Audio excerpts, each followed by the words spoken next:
Nick Caserio speaks at the NFL Combine press conference. Did he give you any main course with his proverbial word salad? Cody and I discussed why you should be optimistic after hearing Caserio talk about the present and the future. And to tie it all in, we want to develop a great team here that we can deliver wins to the city of Houston. We want to deliver a championship here to the city of Houston, and that's what it'll be about. You are Locked On Texans, your daily Houston Texans podcast, part of the Locked On Podcast Network, your team every day.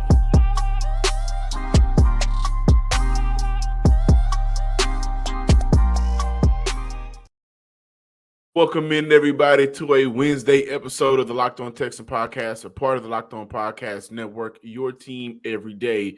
Be sure to follow and subscribe to the Locked On Texans podcast on YouTube and all on your major podcasting platforms. Today's episode is brought to you by Ultimate Football General Manager, GM.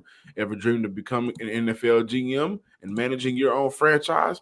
Then this game is definitely for you. To download the game, just visit ultimate-gm.com or look it up on the app stores. Our listeners get a 100% free boost to their franchise when using promo code Locked On in all caps. I'm Johnson Sports Guy Hickman. Of course, I'm joined by none other than Sports Illustrated's and credential Texans' own media member, Cody Davis. Nick Caserio is in Indy. Was in Indy on Tuesday. We'll talk about Brandin Cooks. Right. We'll talk about Brandin Cooks and how the Houston Texans are on the same page and dive into that for today's show. But let's open up with Nick Caserio in Indy. Cody has some interesting things to say. What were your takeaways from the Caserio press conference? Yes, sir. As you mentioned, Nick Caserio had an opportunity to speak to all of the media members at the NFL Scouting Combine on Tuesday. And John, he made several great points that we're going to talk about today, talk about tomorrow, and talk about through all of next week as well, because I do believe, once again, and I don't know if there's like a new leash on Nick Caserio, but it seems like over the last couple of times we had an opportunity to speak to him, and when you go back and listen to some of his press conferences, it seemed like he's willing to give more information, unlike in the past. And one of the big things that I took away from Nick Caserio's press conference is the fact that him and the Houston Texans are not interested nor concerned about trading up for the number one overall pick, and they do not care about which team who are in talks with the Chicago Bears at this very moment, with the possibility of trading up for that number one pick. We all know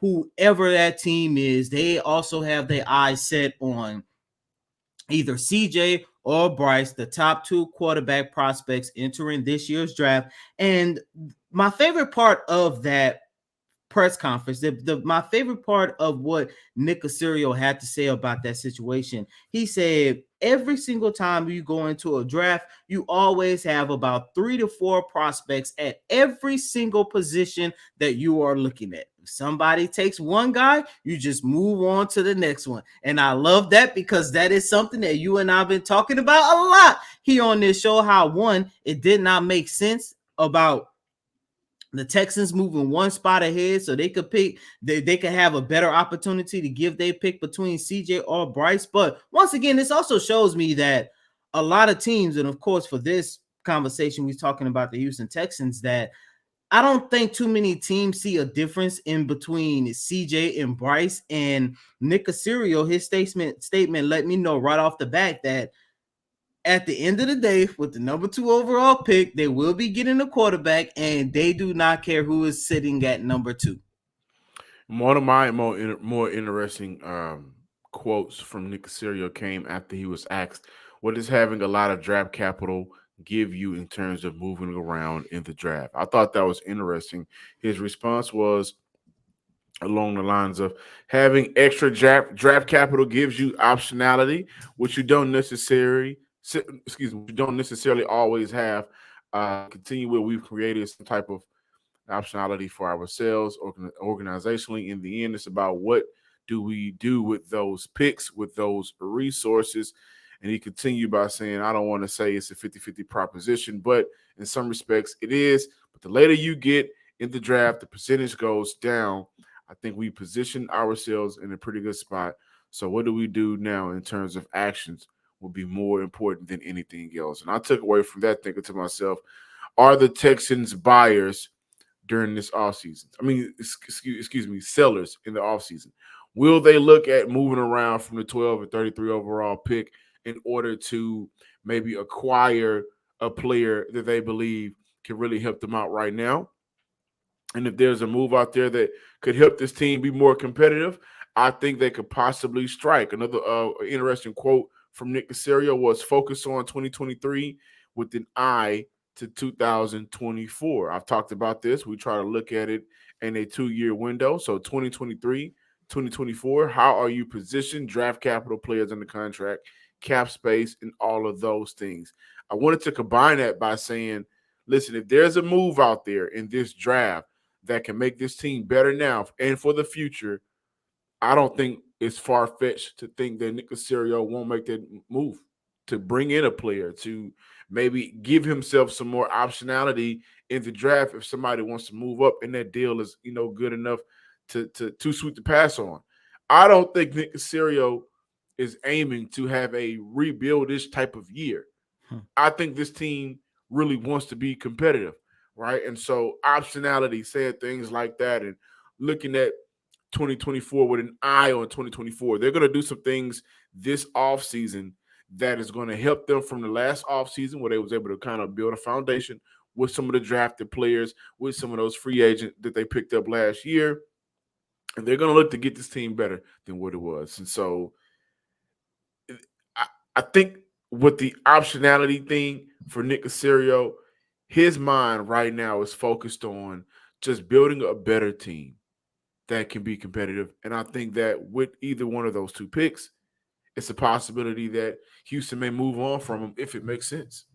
And it should be, because the one thing that I did not want to see Nick Caserio do going into this offseason is hit the reset button once again, because remember, this is year 1 for D'Amico. This is year 3 for Nick Caserio. So he wants to go out there and win some games. Exactly. And that is very important because, and I understand that this franchise was in totally different spot the last 2 years, but every time they brought in a new head coach, David Culley, you hit the reset button. Lovie Smith, we thought that it was going to continue to build off of what took place the previous season, but you end up hitting the reset button again, and it kind of backfired a little bit. But now it finally seemed like Nick Caserio is ready to move forward, John. I like the fact that you pointed that out, because I would not be surprised if Nick Caserio used one of those picks in order to get one of those veteran players who are on the market, especially at a position that you and I have been talking about. This is where Nick Caserio should spend most of his money. This is where Nick Caserio and his staff should spend most of their time in upgrading. So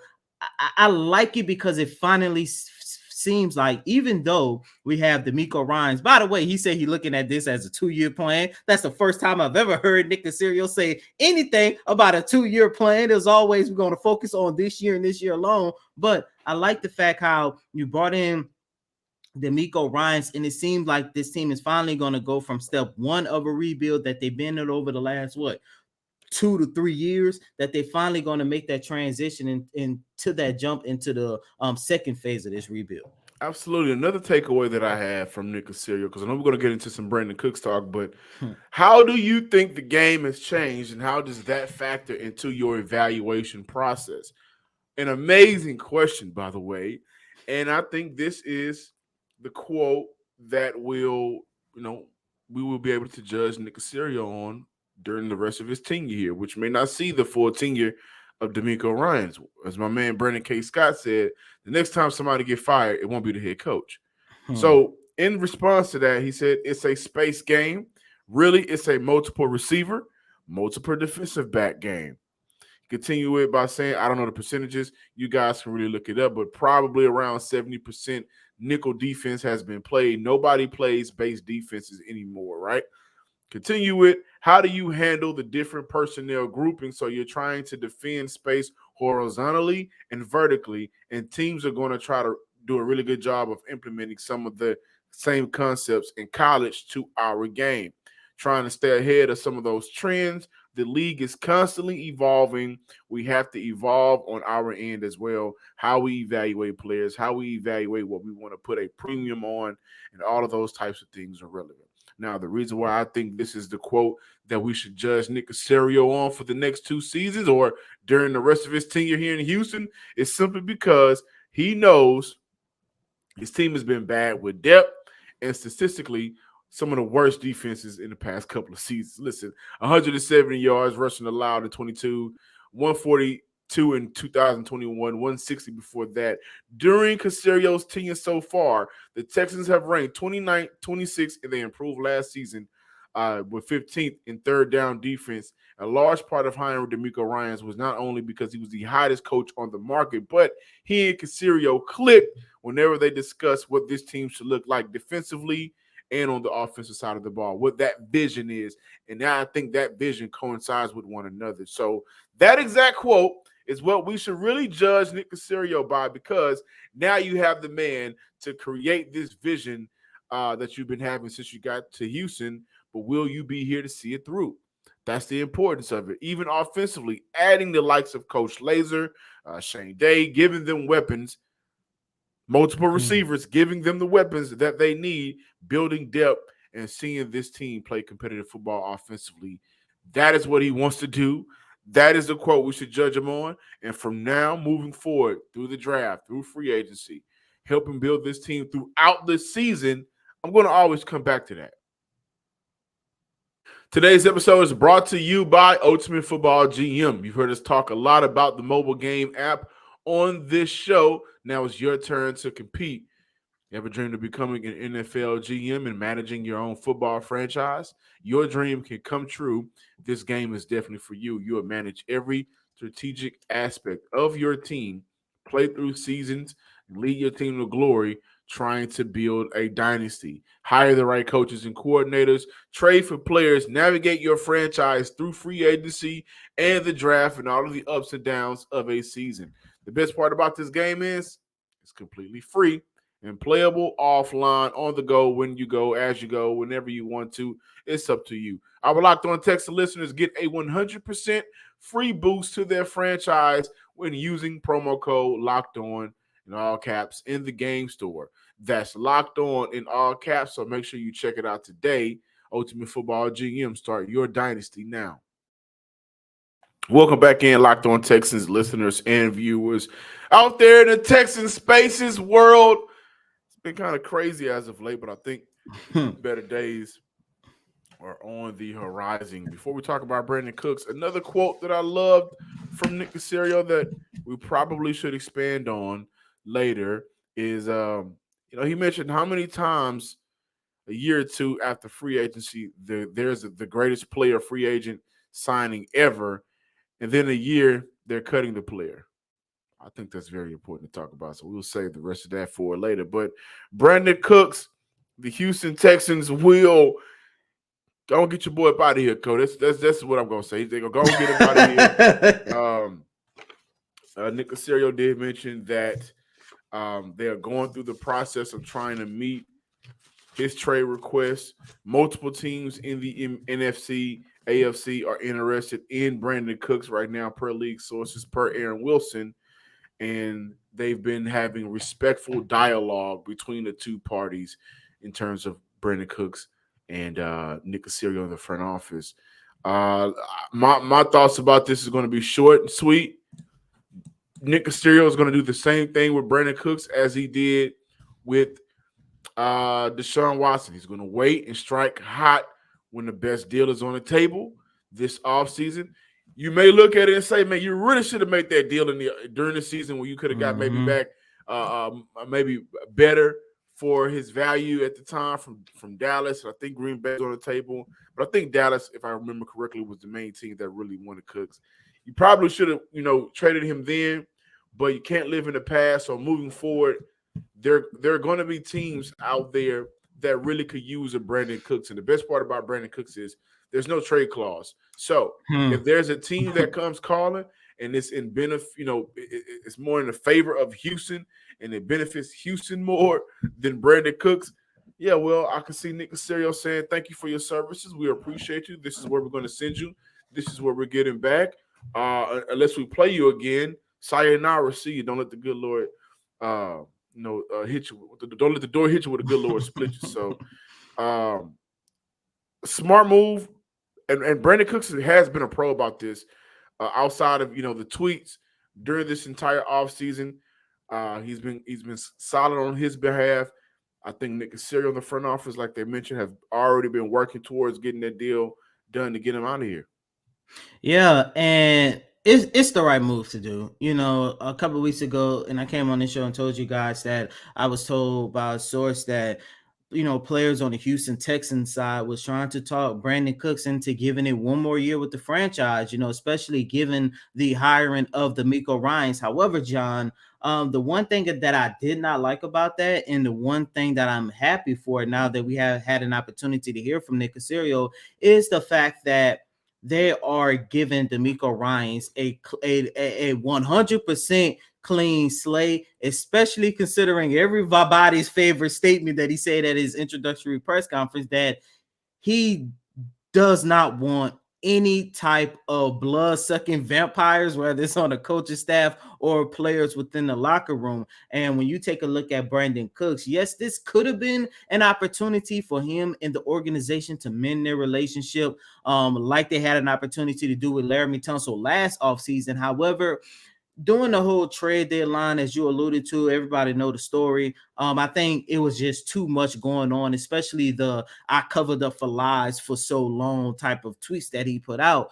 With that being said, John, you also got to take a look into consideration that departing from Brandin Cooks, when it happens, is going to give the Houston Texans an opportunity to truly go out there and find a new number one wide receiver, which means whether it be with the number 12 pick or with the, 32, 33 pick, 33.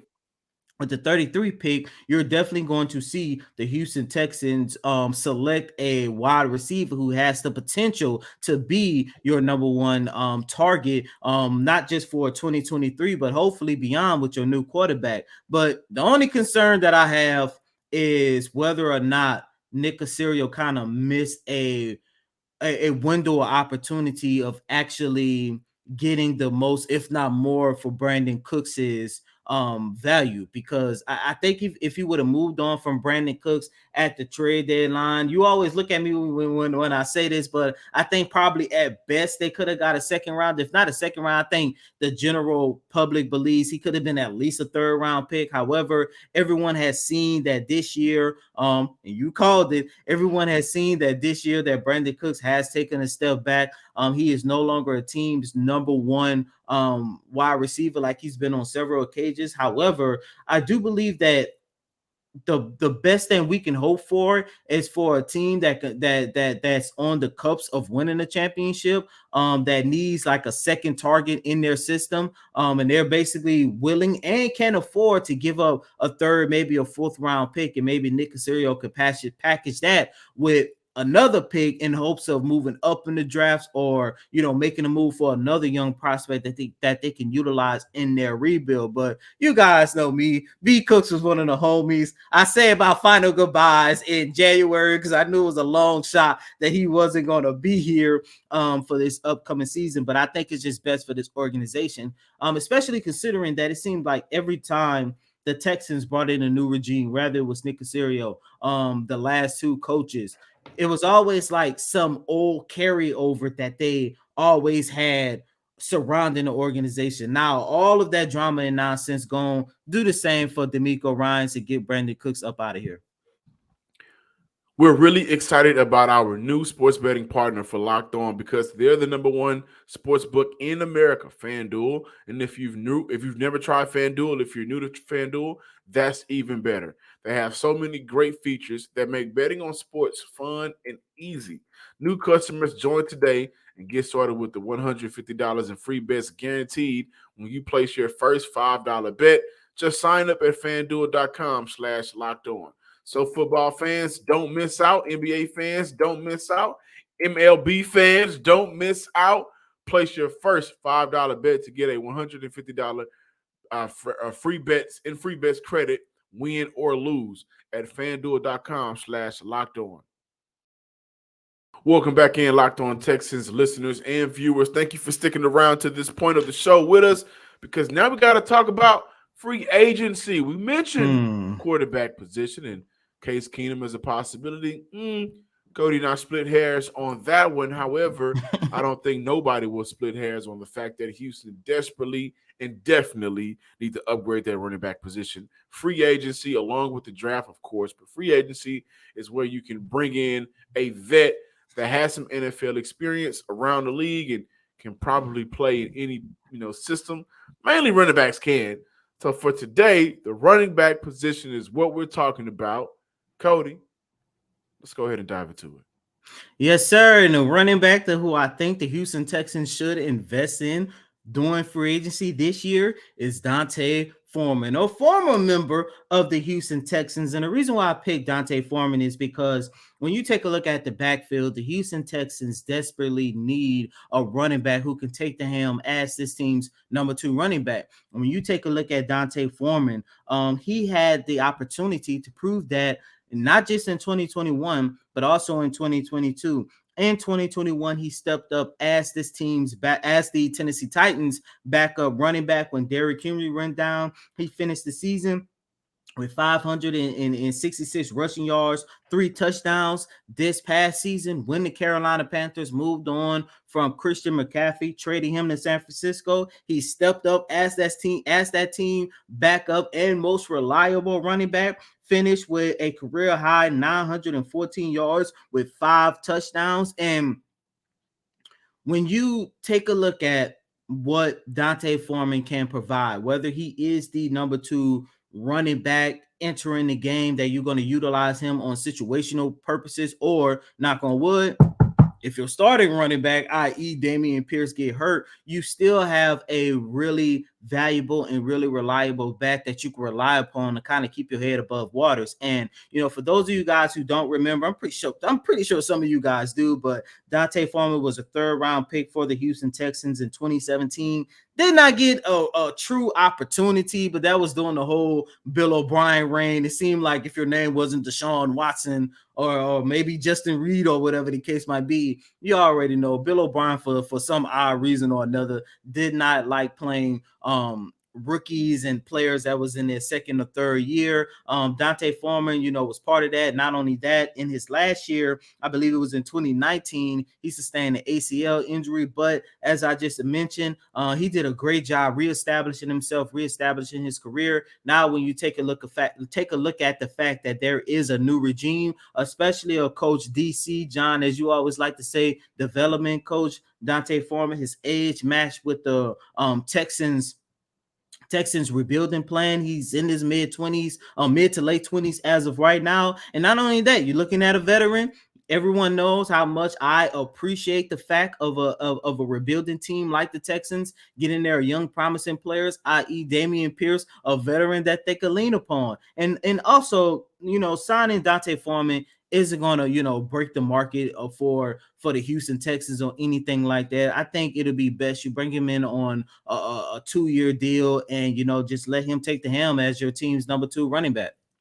Boy, did Bill O'Brien. He was terrible with talent. I mean, with young talent. I'm looking at a Braxton Miller. That didn't work out. By the way, DJ Reader is a 5th round pick. What a steal. Jalen Strong didn't work out. D'Onta Foreman didn't work out. Kiki QT didn't work out. Oh, that was my guy right there. Shout out to Duke Ejiofor, man. He was playing in the XFL. He just got hurt again on his first play in the 2018 draft. He was a player that I thought he should. You know what I thought Duke Ejiofor could be like? The eventual what Ogbo Okoronkwo is right now for Houston. That's what I thought he could. He would be like that for Houston. Charles Omenihu didn't work out, and I don't think that was all on Bill O'Brien, but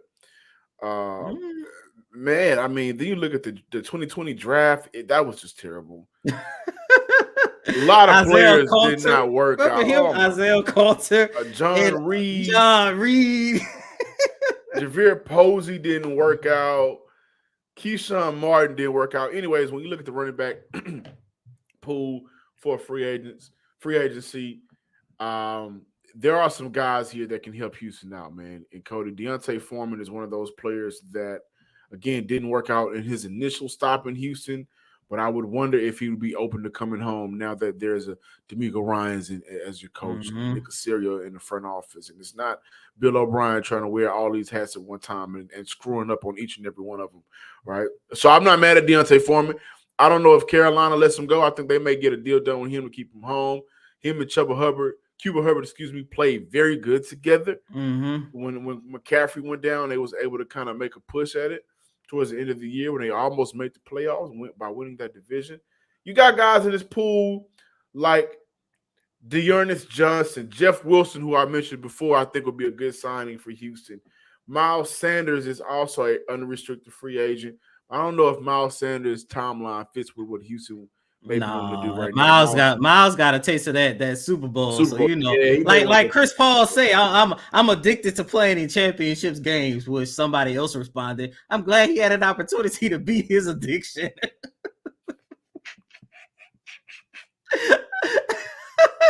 But he might get it back this year. Who knows? You may with KD. You got Raheem Mostert, Jamal Williams out of Detroit. He's an unrestricted free agent.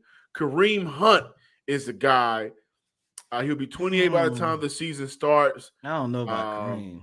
Only nearly had 500 rushing yards last year, 195 receiving yards last year, 4 touchdown totals. And we know that Nick Chubb up in Cleveland is just a dog. So he's really a number 1 running back. You only need a number 2 behind him. And I think they missed a window of opportunity with Kareem Hunt and Nick Chubb. What they could be possibly able to do. That window was with Baker Mayfield. That window is officially closed. The Deshaun Watson era is in Cleveland, and I don't think that Kareem Hunt plans line up with what the Browns want to do. So I look at a Hunt where you get Kareem Hunt as a possibility, or Jeff Wilson. Those guys can come in and immediately make an impactful contributions to this running back depth chart backfield. You also know who's a free agent? Who? It's going to be 33 when the year starts. Who? Sexy Rexy.